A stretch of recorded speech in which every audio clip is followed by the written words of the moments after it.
નમસ્કાર વિદ્યાર્થી મિત્રો, તમારું હાર્દિક સ્વાગત છે એજ્યુકેશન ઇન ગુજરાતી ચેનલ પર। આજનો આપણો ટોપિક છે ધોરણ 10 વિષય હિન્દી, ચેપ્ટર જોઈએ 6। તેમનું નામ છે કાલિદાસ કા પ્રાણી પ્રેમ। સાહિત્ય પ્રકાર છે ગદ્ય અને તેમના લેખક છે મોહન રાકેશ। તેમાં જોઈએ विभाग ए में गद्य आधारित प्रश्न पहला है, सही विकल्प चुनकर रिक्त स्थानों की पूर्ति कीजिए। प्रत्येक का 1 अंक है। उसमें पहला है, कालिदास का प्राणी प्रेम इस नाटक में वन्य प्राणियों के प्रति प्रगाढ़ प्रेम व्यक्त हुआ है। दूसरा है, एक बाण प्राण ले सकता है तो उंगलियों का कोमल स्पर्श प्राण दे भी सकता है। तीसरा है, कालिदास ने हरण को दूध पिलाया। चौथा, मल्लिका की माँ को अपवाद की चिंता रहती है। पांचवा, हरिण शावक दंतुल के बाणों से घायल हुआ। छठा है, अंबिका मल्लिका की माँ थी। सातवां, कालिदास संस्कृत भाषा के महाकवि थे। प्रश्न नंबर दूसरा, सही वाक्यांश चुनकर निम्नलिखित विधान पूर्ण कीजिए। उसमें पहला है, दंतुल को खेद था कि उसने कालिदास के साथ अशिष्टता का व्यवहार किया था। दूसरा है, अंबिका रुष्ट थी क्योंकि पुत्री मल्लिका वर्षा में कालिदास के साथ थी। प्रश्न तीसरा है, यदि दंतुल कालिदास के क्षेत्र का निवासी होता तो वह हरिणों का शिकार न करता।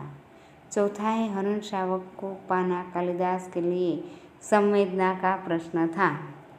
प्रश्न नंबर तीसरा, निम्नलिखित प्रश्नों के नीचे दिए गए विकल्पों में से सही विकल्प चुनकर उत्तर लिखिए। उसमें पहला है, हरिण शावक इनमें से किसके बाणों से घायल हुआ था?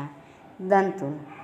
दूसरा है, कालिदास हरिण शावक के अंगों पर द्रुत का लेप लगाना चाहता है। तीसरा, मेरी वेशभूषा ही इस बात का परिचय देती है कि मैं यहाँ का निवासी नहीं हूँ। यह वाक्य कौन किससे कहता है? दंतुल कालिदास से। चौथा वाक्य है, उज्जैनी की राज्यसभा का प्रत्येक व्यक्ति कालिदास को किस लिए जानता है? ऋतुसंहार के लिए।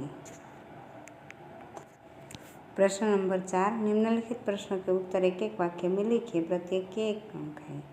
इसमें पहला है, कालिदास कौन थे? कालिदास संस्कृत भाषा के महान साहित्यकार थे।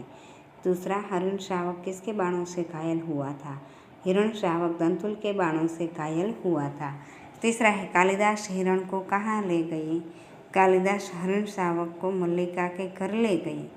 चौथा है, अंत में दंतुल ने कालिदास को कैसे पहचाना? मल्लिका द्वारा परिचय पाकर दंतुल ने कालिदास को पहचाना। प्रश्न नंबर 5वां है, निम्नलिखित प्रश्नों के उत्तर 2-3 वाक्यों में लिखिए। उसमें पहला है, माँ के रुष्ट होने के पीछे मल्लिका क्या अनुमान करती है?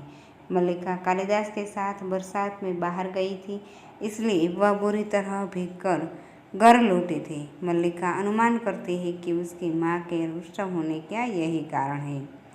प्रश्न नंबर दूसरा है, दंतुल कौन था? वह मल्लिका के घर कैसे पहुँचा?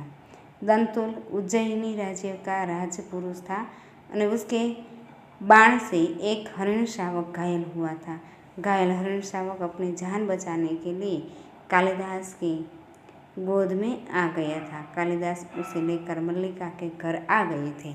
रास्ते में हरिण शावक के टपकते खून को देखते हुए राजपुरुष दंतुल अपने शिकार को खोजते हुए मल्लिका के घर पहुंचा था। प्रश्न नंबर तीसरा है, मल्लिका ने दंतुल को हरिण शावक के लिए हठ न करने के लिए क्यों कहा? दंतुल कालिदास से घायल हरिण शावक लेने पर अड़ा हुआ था। मल्लिका ने दंतुल से कहा कि तुम्हारे लिए घायल हरिण शावक को पाना अधिकार का प्रश्न है, जबकि कालिदास के लिए उसे न देना संवेदना का प्रश्न है। अधिकार के प्रश्न से संवेदना का प्रश्न अधिक महत्वपूर्ण है, इसलिए मल्लिका ने दंतुल को हरिण शावक के लिए हठ न करने के लिए कहा। प्रश्न नंबर चौथा है, कालिदास दंतुल को अपराधी न मानने के लिए क्या तर्क देते हैं? राजपुरुष दंतुल ने जिस क्षेत्र में हरिण शावक का आखेट किया था उस क्षेत्र में हरिणों का आखेट करना मना था। राजपुरुष दंतुल बाहर से आया था, इसलिए उसे यहाँ के नियम की जानकारी नहीं थी। कालिदास दंतुल को हरिण शावक का आखेट करने के लिए अपराधी न मानने के लिए यह तर्क देते हैं। प्रश्न नंबर 5, उज्जैनी की राज्यसभा कवि कालिदास का सम्मान किस तरह करना चाहती है?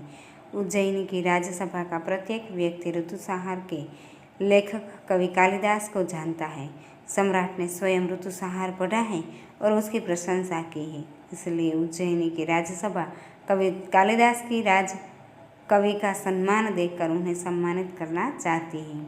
प्रश्न 6 है, निम्नलिखित प्रश्नों के उत्तर 4-5 वाक्य में लिखिए।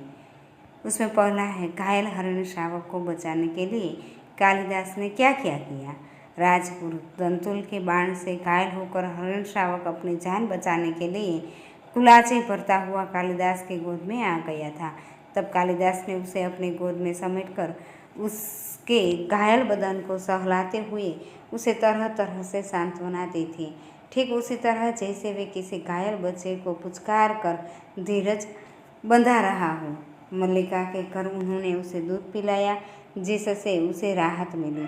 मल्लिका के घर उन्होंने उसे दूध पिलाया और मल्लिका के घर राजपुरुष ने हरिण शावक को अपनी संपत्ति बताते हुए कालिदास से उसे सौंप देने का हठ किया।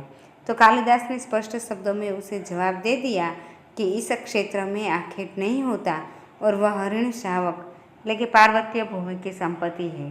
कालिदास अंत में राजपुरुष की परवाह नहीं करते और घायल हरिण शावक को अपने साथ लेकर अपने घर जाने के लिए निकल पड़ते हैं। इस प्रकार कालिदास ने हरिण शावक को बचाने के लिए हर संभव प्रयास किया। प्रश्न नंबर 2 है, कालिदास हरिण शावक को क्यों बचाना चाहते हैं? उसका उत्तर है, कालिदास एक संवेदनशील व्यक्ति थे। उनके हृदय में प्राणियों के प्रति बहुत प्यार था। वे उस पार्वतीय भूमि के निवासी थे जहाँ लोग पशु पक्षियों को अपनों में से अर्थात अपने मित्र मानते थे। कालिदास के क्षेत्र में हरिणों का आखेट अपराध माना जाता था। आहत हरिण शावक को देखकर वे स्वयं आहत थे और उसे हर हालत में जीवित रखने का प्रयास करते थे। उन्होंने राजपुरुष दंतुल से स्पष्ट शब्दों में कह दिया था कि यह घायल हरिण शावक अपनी पार्वतीय भूमि की संपत्ति है। वह यह सोचकर भूल कर रहा है कि उसे सौंप देंगे। इन पंक्तियों से प्राणियों के प्रति कालिदास के प्रगाढ़ यानी कि अगाध प्रेम का पता चलता है।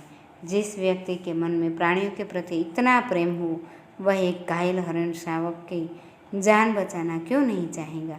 मूक प्राणियों की रक्षा करना हर व्यक्ति का कर्तव्य है, इसलिए कालिदास हरिण शावक की जान बचाना चाहते थे। प्रश्न नंबर 7, निम्नलिखित कथनों का आशय स्पष्ट कीजिए।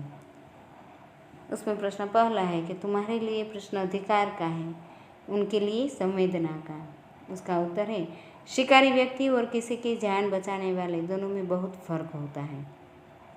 शिकारी को शिकार करके किसी के प्राण लेने में कोई झिझक नहीं होती, बल्कि वह इसे अपनी बहादुरी और मनोरंजन के रूप में देखता है। वह शिकार करना अपना शौक मानता है और शिकार पर अपना अधिकार मानता है।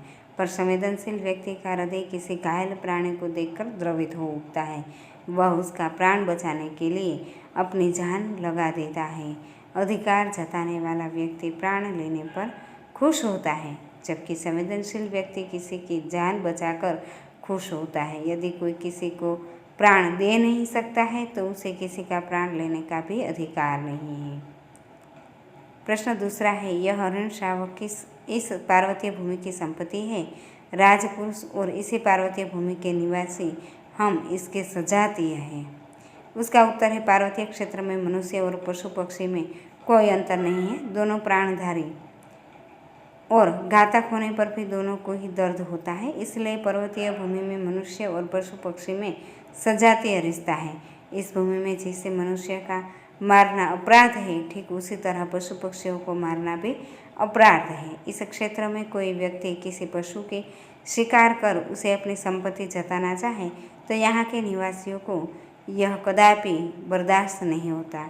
इसलिए कालिदास राजपुरुष दंतुल से यह वाक्य कहते हैं कि पार्वतीय भूमि के पशु पक्षी की जान बचाने के लिए इस क्षेत्र के लोग अपनी जान लगा देते हैं, क्योंकि वे इन्हें अपने से अलग नहीं मानते।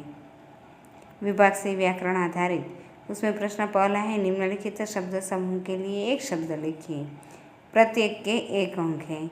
उसमें पहला है व्यंग्य से भरा हुआ, व्यंग्यात्मक। दूसरा है जिसके पास शस्त्र न हो, निशस्त्र। तीसरा है राजसभा का कवि, राजकवि। चौथा है तलवार का हाथ में रखने वाला भाग, मूढ़। और पांचवा है चौकड़ी भरना, कुंचाल। छठा है जो आवश्यकता अनुसार हो, पर्याप्त। सातवां है पशु का बच्चा, शावक। आठवां है पीछे पीछे चलना यानी अनुसरण। नौवां है हस्तरेखा की विद्या, सामुद्रिक। 10वां है जिसके पास शस्त्र हो, सशस्त्र।